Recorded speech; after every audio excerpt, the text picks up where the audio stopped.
La Sociedad Española de Radiodifusión presenta... Ser. ¡Viva la radio! Podcast. Siempre. Las 8 de Hoy por Hoy en Ser Podcast. Hola, muy buenos días. España ha vuelto a superar un récord en las listas de espera de la sanidad pública. Crece el número de pacientes que espera, son 850.000, y crecen los días de demora para una intervención. El estado de la sanidad era hasta ahora uno de los temas que marcaban la campaña electoral vasca, que iba pasando sin más pena que gloria, hasta que dio un vuelco aquí en la SER, con la entrevista en Hora 25 del candidato de Bildu, Pello Otxandiano, que se negó a llamar a ETA grupo terrorista. Otxandiano habló de un nuevo ciclo y de grupo armado, pero tantos años después Bildu sigue sin atreverse a llamar al terrorismo por su nombre, y la pregunta es cómo puede cambiar eso las cosas en esta campaña. Según las encuestas, Bildu puede ganar las elecciones y arrebatar la hegemonía al PNV, cuyo candidato fue atacado ayer con gas pimienta por un individuo que ya ha sido detenido. Pues con el susto en el cuerpo todavía y sin ver demasiado bien del ojo izquierdo, pero bueno, vamos a por ello y vamos a por el debate. Pues así empezó, de hecho, el debate de anoche en la televisión pública vasca, con el testimonio del propio Imanol Pradales. Todos los candidatos condenaron la agresión. Pradales confrontó con el candidato de Bildu en el debate, Pello Otxandiano, porque son el PNV y Bildu los que se están disputando la victoria en esas elecciones, para las que faltan 4 días. Pero resultó muy llamativo que entre los asuntos por los que confrontaron los dos no estuvieran esas declaraciones de Otxandiano que han agitado esta campaña. Sastre, buenos días. Buenos días, Barceló. Pradales hizo como mucho esta alusión en el bloque en el que hablaban de posibles alianzas. Yo creo que el problema que tiene Sortu y EH Bildu es que mientras no apruebe la asignatura ética, nadie va a querer acordar con ellos. El PNV habla de asignatura ética. Quien sacó el tema fue el candidato del PP vasco, Javier de Andrés, y lanzó su reproche al candidato socialista, Eneko Andueza, que aquí en Hoy por Hoy había llamado por la mañana cobarde al aspirante de Bildu. Este fue el enfrentamiento entre Andueza del PSE y Andrés del PP. Si yo cumplo con mi palabra y no pacto con EH Bildu, usted al día siguiente dimite como parlamentario del Partido Popular. ¿Va o no va? Y si no cumplo con mi palabra, el que dimito soy yo. Que usted esta mañana ha salido muy gallo, metiéndose con el señor... Siempre lo he hecho, señor Andrés. ¿Ha salido usted muy gallo? Siempre he defendido la paz y la libertad a costa incluso de mi propia integridad. Ha salido usted muy gallo contra el señor Otxandiano esta mañana, y hoy aquí está muy tierno con el señor Otxandiano. Este argumento del PP ya lo había apuntado Alberto Núñez Feijóo, que pone el foco en el PSOE por indignarse con Bildu mientras llega a acuerdos con Bildu en Madrid, junto a la izquierda abertzale. Este cinismo en el que se mueve actualmente la política del Partido Socialista hay que desenmascararlo. Y ahora les interesa hablar mal de Bildu, pero finalizadas las elecciones vascas seguirán gobernando con Bildu. El PSOE y el Gobierno saben que el PP basará en eso su estrategia de los días que faltan de campaña. Guillermo Lerma, buenos días. ¿Qué tal? Buenos días, Ángel. Así que tanto desde el partido como en el Ejecutivo tratan de desvincular una cosa de la otra. Sí, tanto la Moncloa como Ferraz se sumaron ayer al discurso duro contra los abertzales que viene defendiendo desde el inicio de la campaña el candidato del PSE, Eneko Andueza. La portavoz del Gobierno, desde la rueda de prensa posterior al Consejo de Ministros, habló de cobardía o de negacionismo incompatible con la democracia, para referirse a las palabras de Otxandiano aquí en la SER. No reconocer que ETA fue una banda terrorista, les digo, no es ya que sea absolutamente cobarde, sino que es un desprecio enorme hacia todas las víctimas, pero a la sociedad española en su conjunto. Demuestra también un negacionismo incompatible con la propia historia de nuestro país y con la democracia. Pero Pilar Alegría evitó contestar a la pregunta de cómo afecta esto a los pactos con el que es uno de los socios imprescindibles para el Gobierno en el Congreso. Hay dirigentes socialistas que admiten que puede haber una cierta contradicción, pero creen que las palabras de Otxandiano les permite reafirmarse en su postura de llegar a pactos sociales con ellos en Madrid, pero no pactar un gobierno en Euskadi tras las elecciones del domingo. Guille, gracias. Hasta luego. Quien informó de que Imanol Pradales había sido atacado con gas pimienta fue el presidente del PNV, Andoni Ortuzar, en un acto del partido, y añadió esta reflexión. Si todo esto que estamos viviendo, de estirar, de tensionar, de crear división, de crear crispación, es el camino para una sociedad como la vasca. Desde luego, en opinión del PNV, no. Ese no es nuestro camino. Vamos a Bilbao. Isabel León, egunon. ¿Qué tal, egunon? ¿De la agresión de Pradales y de su agresor se sabe algo? Bueno, pues para empezar que Prada les mejora, que aunque ayer terminó el día con dificultades de visión en el ojo izquierdo, el tratamiento funciona. Recordamos que fue atendido de urgencia en el Hospital de Cruces después de que al finalizar el mitin de Baracaldo un hombre le agrediera con gas pimienta. Este hombre está detenido, sigue en dependencias policiales a la espera de pasar hoy a disposición judicial. Tiene 49 años, antecedentes por hurtos y violencia de género y se insiste desde el Departamento de Seguridad en que la agresión a Ángels no tuvo motivación política. Isabel, gracias. Un abrazo. Y en la agenda política figura hoy también lo que va a pasar en Valencia. Les Corts Valencianes empiezan a tramitar las 5 leyes que impulsa la Generalitat del PP y Vox, entre las que está la llamada Ley de Concordia o del plurilingüismo. El Gobierno central ya ha advertido de que recurrirá ante el Constitucional. Valencia, Ana Talens, buen día. Buen día, porque asegura que vulnera la Carta Magna, además de incumplir la Ley Nacional de Memoria Democrática. Dice que es la ley de la infamia porque blanquea al franquismo, pero el PP y Vox afirman que es una ley de concordia que iguala a las víctimas de los dos bandos de la guerra civil, también a las víctimas de organizaciones terroristas, algo que no hace la actual ley valenciana.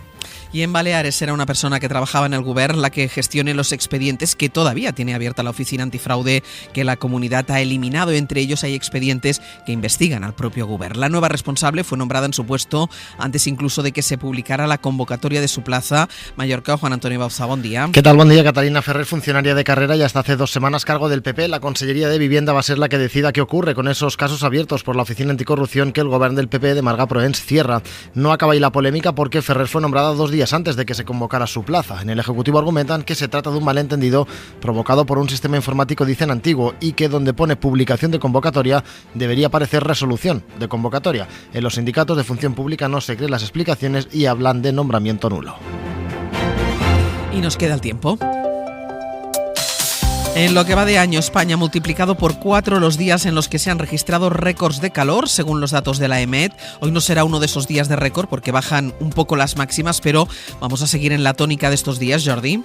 Sí, la verdad es que la tendencia para esta segunda mitad del mes de abril no tendrá que ver nada con lo que hemos pasado hasta ayer mismo, con temperaturas, por ejemplo, en el litoral de Málaga de hasta 35 grados. Hoy continuará haciendo calor cerca del Guadalquivir, del Guadiana, con máximas de hasta 30 grados, pero un poco más bajas que ayer. De hecho, bajarán en todo el país y el sol es lo que hará que durante el mediodía este descenso no se note demasiado. Nubes en el Cantábrico con chubascos hasta el final de la tarde, también en las islas de Mallorca y Menorca. La próxima noche lloverá en la mitad este de Cataluña. En el mapa para entender el mundo. A la espera de Israel, que dice que sigue pensando qué respuesta dar a Irán o a sus aliados, mientras la comunidad internacional pide contención. Estados Unidos está trabajando ya en ampliar sus sanciones contra Irán, lo mismo que la Unión Europea, según anunció ayer Josep Borrell. Some member states propose the adoption of expand the restrictive measures against Iran. El aumento de las sanciones, decía, que será algo de lo que, por cierto, vayan a discutir a partir de hoy los líderes europeos en la cumbre extraordinaria que se celebra en Bruselas. Pablo Morán, buenos días. Hola Ángels, buenos días. De momento lo que sabemos es que mientras Netanyahu medita su respuesta contra Irán, mantiene los ataques contra Gaza. Esta madrugada han matado al menos a 18 personas, 4 de ellas son niños. Y todos han sido asesinados en campos de refugiados que Israel lleva días bombardeando mientras se mantiene esa tensión y la atención internacional sobre Irán.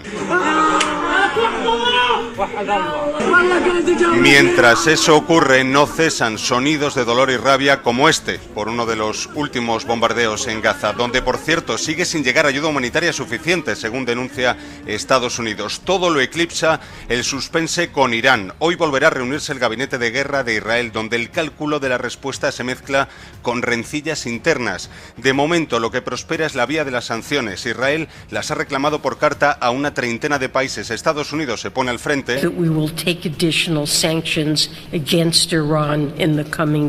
Llegarán en los próximos días, anunciaba la secretaria del Tesoro Janet Yellen. En Europa los líderes prosiguen hoy esa línea que también abrieron ayer los ministros de Exteriores. Irán advierte a Occidente que no se deje envolver por Israel en una guerra regional. Pablo, gracias. A ti, hasta luego.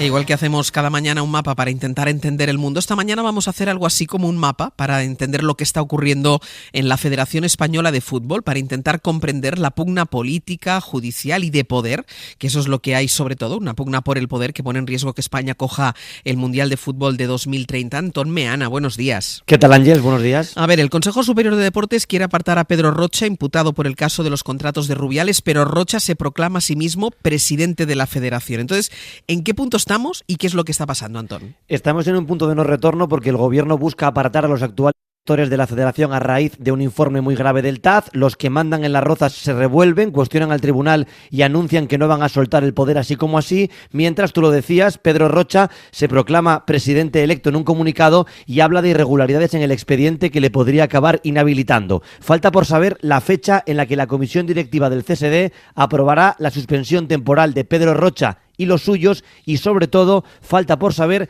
qué harán los rubialistas para evitar una intervención gubernamental de la Federación con el respaldo de la FIFA. Meana, gracias. Un abrazo, gracias. Hoy por hoy noticias. Ser Podcast. Ayer les adelantábamos aquí el nuevo récord que ha batido España en las listas de espera de la sanidad pública. Hay ya 850.000 personas que esperan para poder operarse y el tiempo medio de espera para una intervención pasó el año pasado de 112 a 128 días, según los datos del Ministerio de Sanidad. El Ministerio que quiere regular de nuevo esas listas de espera porque cree que se ha quedado ya vieja la norma. Es de 2003 esa ley. Las comunidades en las que peor están las cosas son Extremadura, Cantabria, Andalucía o La Rioja. Extremadura atribuye los datos al anterior Ejecutivo Autonómico del PSOE, al que acusa de ocultar el número de pacientes. La Junta de Andalucía dice que los datos del Ministerio son antiguos.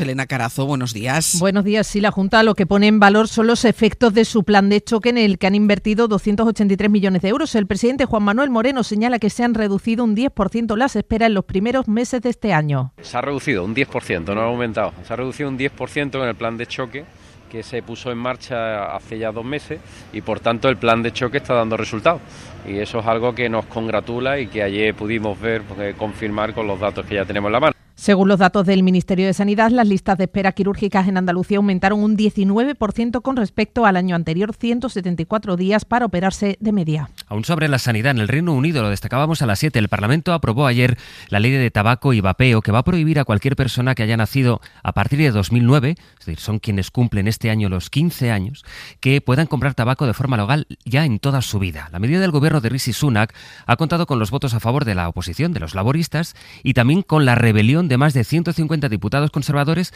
que creen que es una medida que va en contra de la libertad. Y en Turín, en Italia, han prohibido fumar en la calle si no se puede guardar una distancia de 5 metros con el resto de viandantes. Desde Italia, Marina García. Sí, la ciudad italiana acaba de introducir esta novedad que prevé una distancia mínima de al menos 5 metros para los fumadores al aire libre, salvo el explícito consentimiento de las personas del entorno. En el caso, sin embargo, de la presencia de menores o embarazadas, la prohibición es total. La norma cita explícitamente, además, que se incluirán también los cigarrillos electrónicos, muy difusos en Italia, donde más del 20% de la población fumadora elige esta opción. El alcalde progresista de la ciudad de Turín, Stefano Lo Russo, confía en que verrà sviluppata l'attività anche di controllo, ma aunque se realizarán los controles pertinentes, la migliore attività lo mejor será prevenir y respetar desde un principio a los demás, del rispetto degli altri, para que no haga falta llegar a la multa de más de 100 euros. El ministro del Interior asegura que no se han publicado ni están comprometidos los datos personales o confidenciales de la Guardia Civil a raíz del ciberataque que sufrió la empresa que realiza los reconocimientos médicos a los agentes. Javier Bañuelos. Casi un mes después de ese ciberataque, la empresa responsable de realizar esos reconocimientos médicos ha comunicado a la Policía Nacional que los hackers también han podido tener acceso al DNI, al número de móvil, al mail, al puesto de trabajo e incluso al resultado del reconocimiento médico de los agentes de la Policía Nacional, un reconocimiento, por cierto, obligatorio. Un ciberataque controlado, según el ministro del Interior. No nos consta ninguna exfiltración de ningún dato relevante de identidad de ningún miembro de las fuerzas y cuerpos de seguridad. O sea que tranquilidad. En una nota interna de la dirección de la Guardia Civil a la que ha tenido acceso la cadena SER, se recomienda a todos los guardias civiles que estén en alerta ante cualquier correo sospechoso o cualquier llamada en la que pudieran suplantar a la empresa afectada. El Parlamento Europeo acaba de publicar un eurobarómetro que asegura que crece el interés en las elecciones europeas, aunque la inmensa mayoría desconoce que esos comicios serán en junio. Bruselas, Beatriz Ríos. Sí, la encuesta ahonda en la percepción de los ciudadanos de la UE de cara a las elecciones del Parlamento Europeo que se celebran el próximo 9 de junio. Según esta encuesta, el interés por las elecciones ha crecido notablemente notablemente respecto a los anteriores comicios. También la intención de participar. Un 70% de los europeos dice que acudirá a las urnas. Estos son 10 puntos porcentuales más que en 2019 y hace que la Eurocámara confíe en una mayor participación este año. En un mensaje grabado, la presidenta del Parlamento Europeo, Roberta Metsola, decía que los ciudadanos europeos son conscientes de lo que está en juego y, de hecho, 8 de cada 10 considera más importante votar, dado el contexto actual. Pero a pesar de estos datos, solo un 14% de los europeos sabe cuándo se celebran las elecciones. Por cierto, que la lucha contra la pobreza, las políticas de salud pública, el empleo, la seguridad y la defensa son los temas que deberían marcar la campaña, al menos según los europeos. Además, y de vuelta a España, el juez ha mandado a prisión provisional sin fianza a 2 hombres por el crimen de Chilo Eches en Guadalajara. Se les imputa por su presunta implicación en el triple asesinato que terminó con la vida de un matrimonio y también con su hija de 22 años. Una tercera persona, que también había sido detenida, ha quedado en libertad provisional. Y en Tailandia se ha reanudado el juicio contra Daniel Sancho. Por el supuesto asesinato del cirujano colombiano Edwin Arrieta. Ha sido esta madrugada, se ha retomado ya por tanto esa sesión con el testimonio de 3 policías, es al menos lo que estaba previsto, en su mayoría forenses, que participaron en la investigación del caso. Y en 10 minutos el análisis de la actualidad en El Abierto, que esta mañana vamos a compartir en nuestra mesa de análisis junto a las voces de Mariola Urrea, Estefanía Molina y Víctor Lapuente. Para no perderte ningún episodio, síguenos en la aplicación o la web de la SER, Podium Podcast o tu plataforma de audio favorita.